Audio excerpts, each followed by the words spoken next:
Deus tem planos para cumprir em nossas vidas. Essa é a mensagem de toda a Bíblia e é isso mesmo que estamos estudando aqui no Encontro com a Palavra, escrito pelo pastor Dick Woodward e narrado pelo pastor Edson Bruno. Fique atento a mais um programa que o Ministério Cooperativo Internacional leva a você. Com você agora, pastor Edson Bruno.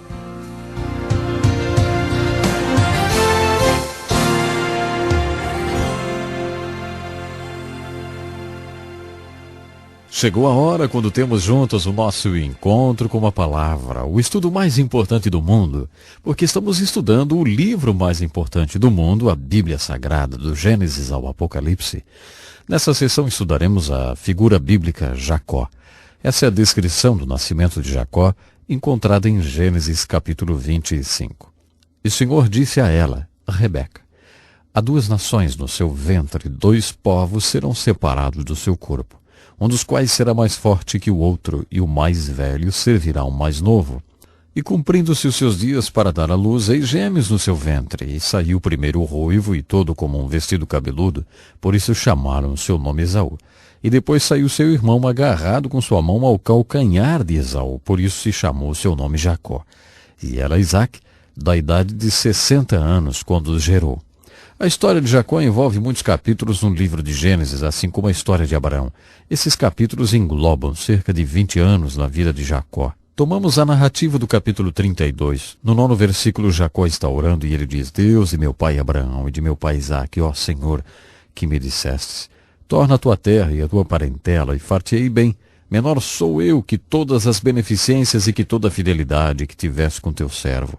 Porque com meu cajado passei este Jordão e agora me tornei em dois bandos. Livra-me, peço-te, da mão do meu irmão, da mão de Esaú, porque eu temo que porventura não venha ele e me fira, e a mãe com os filhos. E tu disseste, certamente te farei bem e farei a tua semente como a areia do mar, que pela multidão não se pode contar. Jacó foi deixado só e lutou contra ele um varão até que a alva subia. E vendo que não prevalecia contra ele, tocou a juntura de sua coxa e se deslocou a juntura da coxa de Jacó. E disse, deixe-me ir, porque já a alva subiu. Porém, Jacó disse, não te deixarei, se não me abençoares. E o varão perguntou, qual é o teu nome? E ele disse, Jacó. Então ele disse, não se chamará mais o teu nome Jacó, mas Israel, pois como príncipe lutaste com Deus e como um homem prevaleceste. E Jacó lhe perguntou e disse, qual é o seu nome? E ele respondeu, por que perguntas o meu nome? E o abençoou ali mesmo e chamou Jacó o nome daquele lugar Peniel, porque dizia, tenho visto a Deus face a face, e a minha alma foi salva. Novamente a história de Jacó, encontramos aqui uma grande verdade, uma verdade que Deus quer nos mostrar. Deus quer muito que aprendamos sobre a fé. Então ele nos dá todos esses capítulos sobre a história de Abraão. Mas Deus tem mais coisas a ensinar sobre a fé e por isso ele nos dá todos esses capítulos sobre a história de Jacó. As chaves da verdade que Deus queria nos ensinar através da vida de Abraão estavam nos altares que ele construiu. Agora, as chaves das verdades que Deus quer nos ensinar parece estar centrado sobre o nome de Jacó. Jacó nasceu gêmeo e diz a história que ele nasceu agarrado ao calcanhar do seu irmão Esaú, isso mesmo. Por isso ele recebeu o nome de Jacó, que significa aquele que se apropria de bens alheios. Ou talvez alguém que sempre gosta de passar a perna nos outros, não?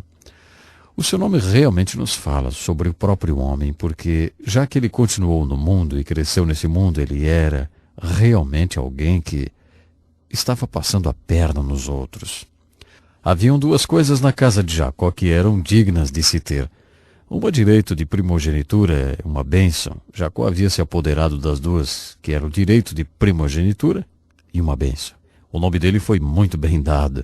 Aquele que passa a perna, aquele que se apropria dos bens alheios. Francamente, eu me identifico com Jacó porque eu passei a perna em muita gente. Ouça, eu cresci em uma grande família, eram 13.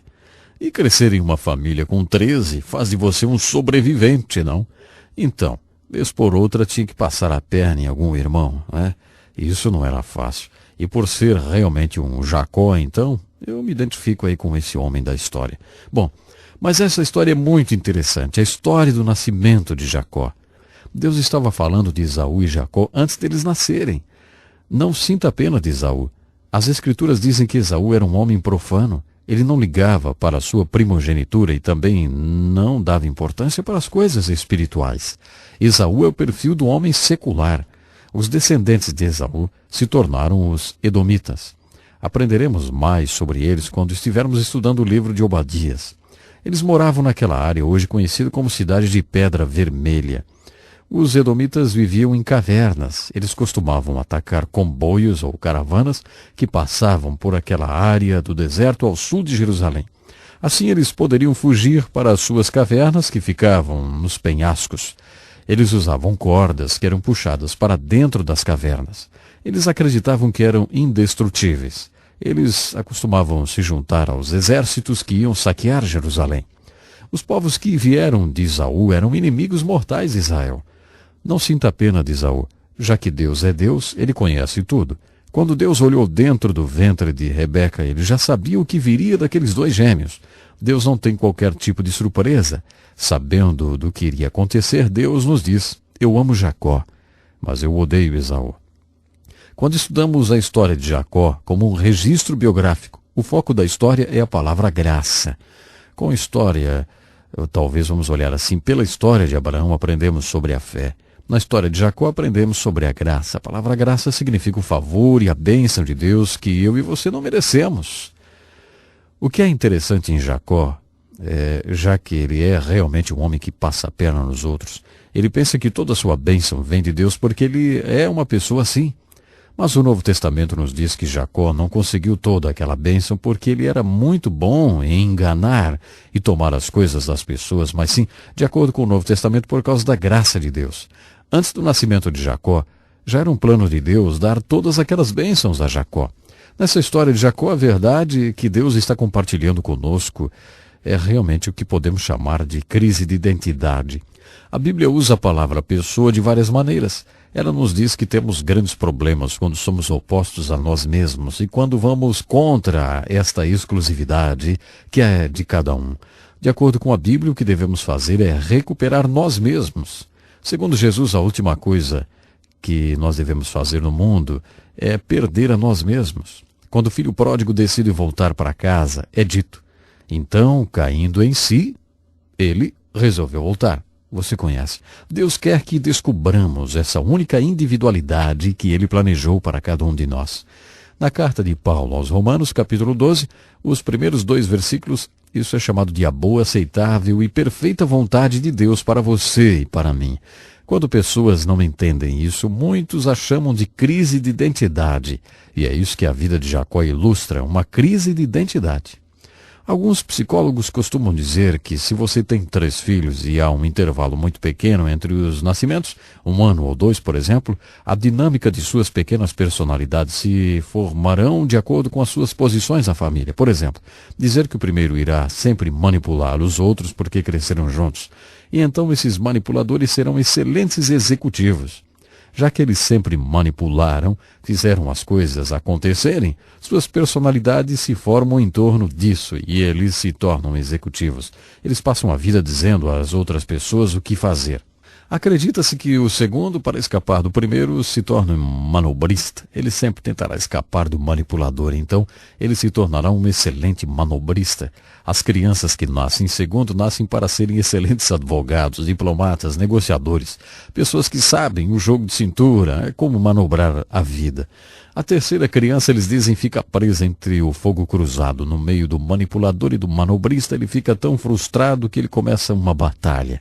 Ele atravessa na marra as situações. Essas pessoas se tornarão excelentes militares ou grandes jogadores de defesa, aqueles que adoram derrubar os atacantes. E se houvesse uma quarta criança, você consegue adivinhar como ela seria? Bom, de acordo com os psicólogos, ela seria misturada das 3. Seria uma mistura das 3, parte de manipulador, parte de manobrista, parte de lutador. A história de Jacó conta que quando gêmeos nascem, especialmente o que nasce segurando o calcanhar do outro, Isso aí, ele é um pouco de tudo. Ele é um manipulador, manobrista, lutador e tal. Esse é o Jacó que encontramos nas Escrituras. Nós vemos ele manipulando Esaú e seu pai. Nós vemos ele manobrando. E nós o vemos lutando. E é por isso que ele pensa ter recebido a bênção de Deus por ser um manipulador, um manobrista e um lutador. Mas Deus continua tentando chegar a ele. Se lermos a história de Jacó, começando no capítulo 25 até o capítulo 32 em diante, descobriremos que Deus sempre está tentando chegar a Jacó e dizer a ele: Ei, Jacó, você não vai abrir os olhos e ver que eu estou trabalhando na sua vida? Há 3 tipos de visões que devem ser tomadas da vida, que realmente nós temos que aprender. Primeiro, devemos olhar para cima. Nessas histórias biográficas nas Escrituras, note que às vezes Deus leva um bom tempo para fazer com que essas pessoas olhem para cima. Ou seja, olhem para Deus. Eles devem olhar para cima toda vez que eles estiverem procurando resolver suas crises de identidade. Entender que Deus os fez e foi Deus quem os planejou. Eles nunca encontraram quem eles realmente são, ou o que eles são, ou para onde estão indo, sem olhar para cima. A segunda visão que temos que tomar se realmente seremos a pessoa que Deus quer que sejamos é esta. Devemos olhar para dentro. Há certas coisas sobre nós mesmos que Deus quer que saibamos. Então todo mundo que olhar para cima, para Deus, estará sempre olhando para dentro. As pessoas que olharam para cima e que realmente olharam para dentro estão preparadas para olhar ao redor, ver como se relaciona com as pessoas e se tornar parte da solução e uma parte da resposta de Deus. Para ensinar Jacó a olhar ao redor, Deus deu a ele alguns relacionamentos. Jacó é aquele que passa a perna nos outros. Esse é o problema dele. Qual é a cura que Deus tem para uma pessoa assim, hein? Essa é a cura favorita de Deus. Então Deus põe Jacó com seu tio Labão por 20 anos. Vamos deixar esse estudo da vida de Jacó para o próximo programa, mas eu gostaria de propor um desafio. Enquanto você aplica o que aprendemos sobre a vida de Jacó, eu peço a você que faça o mesmo. Faça essas perguntas. Você já experimentou um encontro espiritual em sua vida quando você, de fato e realmente, estabeleceu o seu olhar para cima? Ou será que você olha para Deus como sua única esperança e fonte de graça? Então você já olhou para dentro, até que você tenha enxergado o que Deus quer que você veja? Bom, responda isso para você mesmo. Olhe para cima, olhe para dentro de você. Acredito na perspectiva de que Deus quer que eu e você experimentamos alguma coisa espetacular para a nossa vida. E estamos aprendendo coisas belas nesses capítulos de Gênesis, que nos fala da graça de Deus na vida de Jacó e nas nossas próprias vidas. Pense nisso e até o nosso próximo programa. Que lição importantíssima. Obrigado, Pastor Edson Bruno. Prezado ouvinte, coloque em prática o que você ouviu aqui. Sem dúvida, sua vida será grandemente abençoada.